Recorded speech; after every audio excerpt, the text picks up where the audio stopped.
Ya Tuhan, Sutrisno, ini mah bukan bantal, ini mayat orang.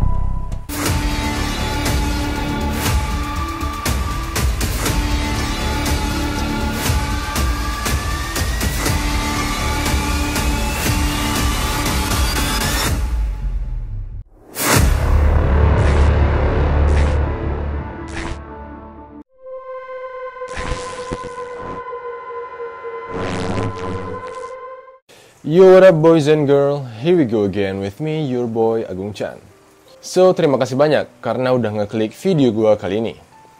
Dan pada video kali ini, kita akan kembali memasuki segmen Misil, segmen Mystery and Chill.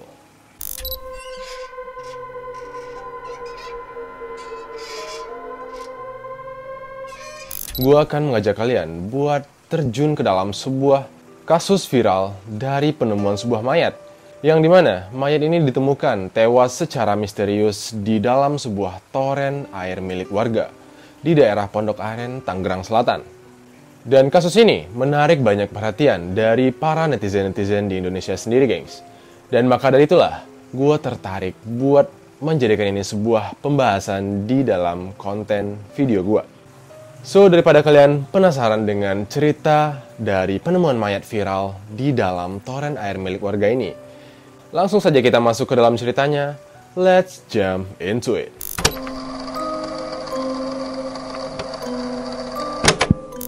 Nah, jadi gengs, kematian misterius dari seorang pria yang ditemukan tewas secara misterius di dalam toren air milik warga ini adalah merupakan seorang pria yang bernama Devi Karmawan alias Depoy. Kemudian akhirnya Bapak mengetahui kalau ini adalah Devi tersebut dari mana Pak dan bagaimana gitu? Kemarin kebetulan itu ada kakaknya ya mau melihat jenazah itu, bilang di sini ada ngenalin ada tato sama ada luka sedikit. Ya terus ya dari situlah awal mulanya yang jenazah itu almarhum inisial D itu. Devi Karmawan atau Depoy ini merupakan seorang pria yang berusia 27 tahun. Nah, jadi dia tuh tinggal di daerah Pondok Aren, Tangerang Selatan. Kasus kematian dari Devi Karmawan alias Depoy ini masih menjadi misteri hingga sekarang, karena tak ada yang tahu apa penyebab pasti dari kematian Devi Karmawan ini. Namun beberapa versi dari cerita terkait kematian Devi Karmawan atau Depoy ini menjadi perbincangan yang hangat dalam pembahasan netizen-netizen di Indonesia sendiri, gengs. Jadi Devi Karmawan atau Depoy ini ditemukan tewas pertama kali oleh salah seorang warga di Pondok Aren juga, gengs, yang bernama Sutrisno. Nah, jadi Sutrisno ini tuh merupakan salah seorang warga juga di daerah Pondok Aren tersebut. Dan Pak Sutrisno ini sendiri pun merupakan tetangga dekat dari Depoy sendiri, yang dimana rumah mereka tuh hanya berjarak sekitar 100 meteran lah, gengs. Nah, jadi Pak Sutrisno ini berhasil diwawancarai oleh beberapa pihak kepolisian di sana, gengs. Yang kemudian, Pak Sutrisno ini menceritakan penemuan mayat dari Depoy ini dari perspektif dirinya sendiri. Pak Sutrisno bilang, ya saya nemuin mayat itu awalnya cuma kebetulan aja.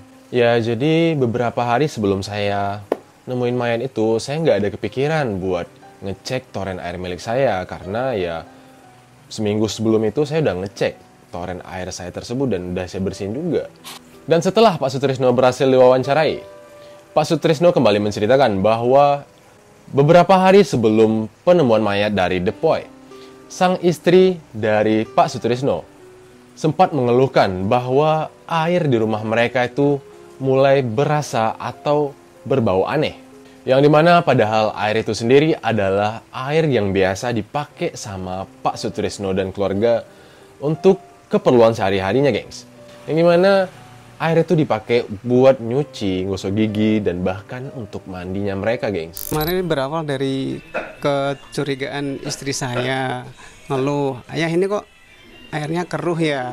Terus saya bilang sama istri saya, oh ini biasa kan udah mulai masuk musim kering. Saya bilang, itu aja lah dikuras torennya. Saya bilang kan belum lama dikuras torennya, aku bilang gitu. Terus hari Senin pagi itu mulai bau, airnya itu keruh, berbusa, teksturnya itu agak licin dan pasti masih keruh dan bau bangke. Dan setelah itu, Akhirnya Pak Sutrisno juga mulai ngerasa nggak nyaman dan ngerasa kayak air ini benar-benar udah mulai berasa aneh dan kelihatan sangat beda warnanya. Karena udah berbau nggak sedap banget. Dan awalnya Pak Sutrisno sendiri hanya mengira bahwa penyebab dari bau tak sedap airnya tersebut berasal dari sebuah bangkai hewan yang berupa cicak dan sejenisnya. Dan karena rasa penasarannya dari apa penyebab sebenarnya yang membuat air di rumah mereka itu menjadi nggak sedap, Pak Sutrisno pun mengecek kembali toren air yang berada di belakang rumahnya itu. Dan saat Pak Sutrisno mengecek toren air milik mereka itu, Pak Sutrisno berkata, "Ya pas saya buka, saya cuma ngelihat kayak ada bantal seukuran orang dewasa aja sih." Yang dimana Pak Sutrisno berpikiran bahwa itu hanyalah sebuah bantal yang dibuang oleh orang ke dalam toren airnya. Namun kalau dipikir-pikir lagi, hal itu sama sekali nggak logis karena siapa juga yang mau buang bantal ke dalam toren air milik orang ya kan? Karena kurang kerjaan banget kalau kita pikir secara logis. Nah, tapi agaknya Pak Sutrisno ini lumayan agak takut juga karena dia nggak berani buat ngambil langsung apa yang berada di dalam toren airnya tersebut. Nah, jadi Pak Sutrisno kembali ke rumah dan mengajak sang mertua, Abu Suud yang sudah berumur 60 tahunan. Yang kemudian diajak oleh Pak Sutrisno untuk ngecek toren air tersebut. Nah, jadi karena Pak Sutrisno ini merasa aneh dengan apa yang sebenarnya berada di dalam toren air milik mereka itu. Maka dari itu, Pak Sutrisno mengajak mertuanya untuk mengecek secara bersama apa yang sebenarnya ada di dalam toren air di rumah mereka itu. Dan pada saat mereka ngecek, yang ngebuka tutupnya kali ini adalah sang mertua atau Abu Suud. Dan Pak Sutrisno pun bilang, "Pas saya liatin mertua saya ngebuka tutup toren air itu, tiba-tiba mertua saya itu langsung ngucap. Kayak ngucap abis ngeliat sesuatu hal yang bikin dia takut dan cemas." Dan sontak Pak Sutrisno pun nanya langsung ke mertuanya, "Apa itu, Pak?" Dan tiba-tiba mertua Sutrisno pun ngomong, "Ya Tuhan Sutrisno, ini mah bukan bantal, ini mayat orang." Dan Sutrisno pun ikut kaget karena dia nggak nyangka sama sekali bakal bisa ada mayat di dalam toren air di rumah mereka itu. Nah, jadi gengs, Pak Sutrisno dan mertuanya pun nggak tinggal diam. Mereka langsung ngeluarin mayat itu dari dalam toren air di rumah mereka itu. Mayat ya Pak di dalam toren tersebut, mungkin boleh dijelaskan berapa lama kemudian polisi datang untuk melakukan evakuasi dan seperti apa waktu itu prosesnya Pak? Itu dari pas saya nemu awal itu sampai polisi datang kurang lebih ada kali 1 jam ya. Terus prosesnya itu memakan waktu agak lama, kurang lebih 2 jam 3 jam sepertinya. Iya. Pada saat mereka ngeluarin mayat itu udah dalam posisi tubuhnya yang udah ngebengkak karena mungkin udah kelamaan berada di dalam toren air tersebut. Dan bahkan yang lebih parahnya adalah mayat itu udah membusuk, gengs. Dan diketahui bahwasannya mayat itu nggak mempunyai identitas sama sekali. Ya lantas Sutrisno dan mertuanya pun sama-sama bingung karena nggak tahu ini mayat siapa sebenarnya. Maka dari itu Sutrisno dan mertuanya langsung melaporkan kejadian itu kepada pihak yang berwajib. Yang dimana mereka ngelaporin kejadian tersebut kepada RT di tempat mereka. Dan Pak RT pun ngeklaim juga bahwa mayat ini benar-benar nggak bisa dikenali sama sekali. Karena mayat ini benar-benar nggak bisa dipastiin secara mata telanjang ini siapa, dari mana asalnya. Ya seharusnya mayat yang ngebengkak itu dikenali sama Sutrisno karena secara mereka adalah tetanggaan yang rumah mereka itu hanya berjarak sekitar 100 meteran.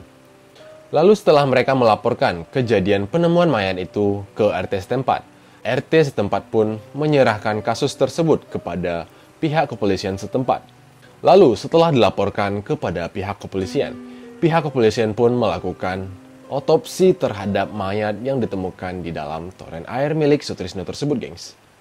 Yang bertujuan agar dapat mengungkap siapa sebenarnya mayat yang ditemukan di dalam toren air milik Sutrisno tersebut. Lalu beberapa hari setelah dilakukannya otopsi oleh pihak kepolisian, dan juga setelah pihak kepolisian melakukan olah TKP di daerah Pondok Aren tempat penemuan mayat di rumah Sutrisno tersebut. Akhirnya, pihak kepolisian menemukan identitas asli dari mayat yang meninggal secara misterius di toren air milik Sutrisno ini. Ternyata dia adalah Devi Karmawan alias Depoy yang kita mention sebelumnya, gengs. Dan fakta yang menarik di sini adalah pihak kepolisian juga mengklaim bahwa Devi Karmawan alias Depoy ini merupakan salah satu DPO juga di kepolisian setempat sana. Nah, jadi Depoy ini ternyata merupakan orang yang sudah lama dicari-cari nih, geng, sama pihak kepolisian di Pondok Aren tersebut. Kalian pasti bertanya-tanya, apa yang menyebabkan Depoy ini menjadi seorang DPO di kepolisian sana? Nah, jadi ternyata Devi Karmawan alias Depoy merupakan seorang bandar narkoboy. Nah, jadi aktivitas Depoy ini ternyata adalah seorang penjual barang haram berupa narkoba. Dan ia berprofesi sebagai bandar narkoba atau BD. Nah, jadi gengs, pihak kepolisian sendiri mengungkapkan bahwa sebelum penemuan mayat dari Depoy ini, pihak kepolisian benar-benar telah lama mencari keberadaan dari Devi Karmawan alias Depoy ini. Dan rupanya gengs, beberapa hari sebelum ditemukannya mayat Depoy ini oleh Pak Sutrisno pada tanggal 27 Mei 2024. Ternyata pada tanggal 25 Mei-nya tahun 2024, telah terjadi penangkapan kepada salah seorang yang berinisialkan AA atau kita sebut aja Abdul Aziz. Yang dimana dia adalah seorang rekan bisnis barang haram yang dilakukan oleh Depoy sendiri. Dan Abdul Aziz ini berprofesi sebagai seorang kurir di dalam bisnis yang dijalankan oleh Depoy ini, gengs. Nah, jadi keterkaitan antara Abdul Aziz dengan Devi Karmawan alias Depoy adalah yang dimana setelah penangkapan tersebut, pihak kepolisian pun melakukan interogasi terhadap Abdul Aziz. Dan ternyata hasil dari interogasi tersebut benar ada kaitannya dengan penemuan mayat Devi Karmawan alias Depoy. Jadi Abdul Aziz ini mengakui bahwa mereka tuh dulunya memang sering melakukan aksi pemakaian barang haram tersebut secara bersama-sama. Dan baru-baru aja di dalam waktu dekat ini, ujar Abdul Aziz, tepatnya sebelum penemuan mayat dari Depoy ini sendiri, saya bertiga, saya, Depoy, dan salah satu teman kami yang berinisial P. Nah, jadi yang berinisial P ini juga merupakan salah satu rekan bisnis barang haram Depoy juga, gengs. Dan dia juga merupakan seorang DPO di kepolisian setempat. Dan Abdul Aziz sendiri ngomong bahwa ya kami sempat membagi barang haram itu sebanyak 50 gram di rumah kosong miliknya Depoy. Nah, jadi ternyata Depoy ini mempunyai sebuah rumah kosong yang kemungkinan biasa dipakai oleh Depoy dan kawan-kawan sebagai tempat untuk melakukan pemakaian dari barang haram tersebut. Dan bahkan menjadikan tempat tersebut sebagai tempat untuk melakukan transaksi jual beli dari barang-barang haram tersebut. Dan pada akhirnya kepolisian berhasil mendapatkan di mana alamat sebenarnya rumah kosong yang dibilang oleh Abdul Aziz sebelumnya. Dan kemudian polisi pun langsung terjun ke TKP itu. Dan setelah melakukan aksi kejar-kejaran, ternyata Depoy sendiri berhasil melarikan diri dan membuat polisi pun kebingungan kemana perginya Devi Karmawan alias Depoy ini. Dan salah satu tetangganya Sutrisno pun juga pernah mengakui bahwa ada beberapa bunyi kegaduhan dari arah rumahnya Sutrisno yang berjarak 100 meteran dari rumah Devi Karmawan alias Depoy ini. Dan ia berkata kalau ia nggak tahu pasti itu ada apa sebenarnya. Apakah sebelum ada penemuan mayat itu ada kejanggalan-kejanggalan yang baik Bapak, keluarga, ataupun juga tetangga ini dengar atau rasakan langsung, Pak? Ya pas malam minggu itu di belakang rumah saya persis itu kan kebetulan posisi toren sama dinding bapak itu hampir rata lah, hampir sama, paling beda 1 meteran. Itu dengar orang berantem gitu. Dikirain tuh saya lagi berantem sama istri saya. Ini Bapak Yogi namanya. Ke rumah saya akhirnya ketemu anak saya, nanya anak saya, "Asa Bapak ada? Bapak lagi badminton." Oh, kirain kamu tadi dengar nggak suara berisik di itu, Pak Yogi ke anak saya, berisik di belakang. Dengar, tak kirain ini Pak kuntilanak malah begitu, anak saya bilang begitu. Itu jam berapa Pak dengar suara-suara seperti itu dan kemudian tetangga datang? Itu Pak Yogi itu kurang lebih setengah 12-an malam. Setengah 12-an malam. Dan alhasil, polisi waktu itu pun nggak berhasil menangkap Devi Karmawan alias Depoy ini. Karena ia berhasil lari dan menghilang tanpa jejak sedikit pun, gengs. Dan begitulah cerita dari perspektifnya pihak kepolisian sendiri. Lalu dari pihak keluarga gimana Bang Agung? Nah, jadi buat kalian yang bertanya-tanya nih, ada dari pihak keluarga Devi Karmawan alias Depoy ini sendiri juga mempunyai cerita dari perspektifnya sendiri, yang dimana ini adalah cerita dari ibu kandung dari Devi Karmawan alias Depoy ini.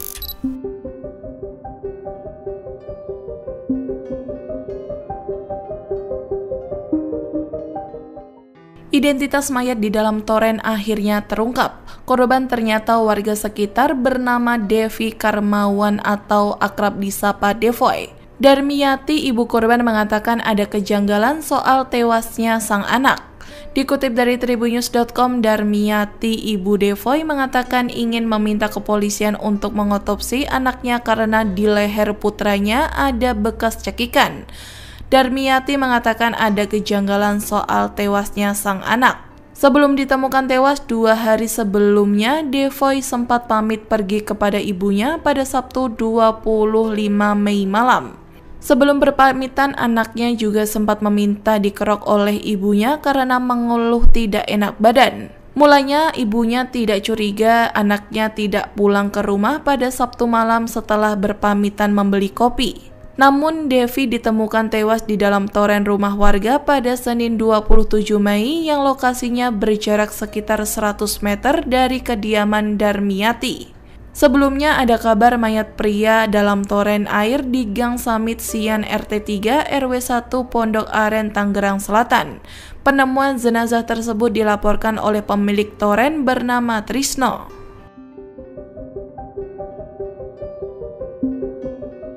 Dan di akhir segmen ini, gengs, kematian dari Devi Karmawan alias Depoy masih menjadi misteri.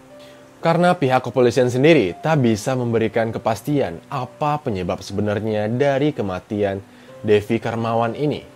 Yang dimana kalau kita berpikiran bahwa Devi Karmawan alias Depoy ini dibunuh dan dibuang mayatnya ke dalam toren air milik Sutrisno ini. Pihak kepolisian sendiri bahkan juga telah menyatakan bahwa tidak ada indikasi pembunuhan di dalam kasus ini karena tidak ditemukannya luka sedikit pun di tubuh bagian luar Devi Karmawan alias Depoy ini.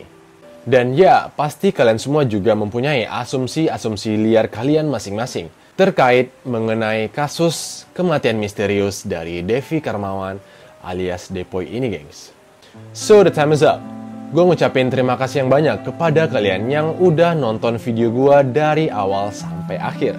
So, buat kalian yang suka dan senang dengan cerita mengenai kematian misterius di video kali ini, silakan like, share, dan subscribe channel ini agar gue dapat terus membagikan cerita-cerita mistis dan horor terbaru kepada kalian semua, gengs. Dan jangan lupa juga sampaikan pendapat kalian tentang video kali ini di kolom komentar. Dan gue minta maaf jika ada kesalahan gue dalam penyampaian di video kali ini. So, gue Agung, gue pamit, and cheerio.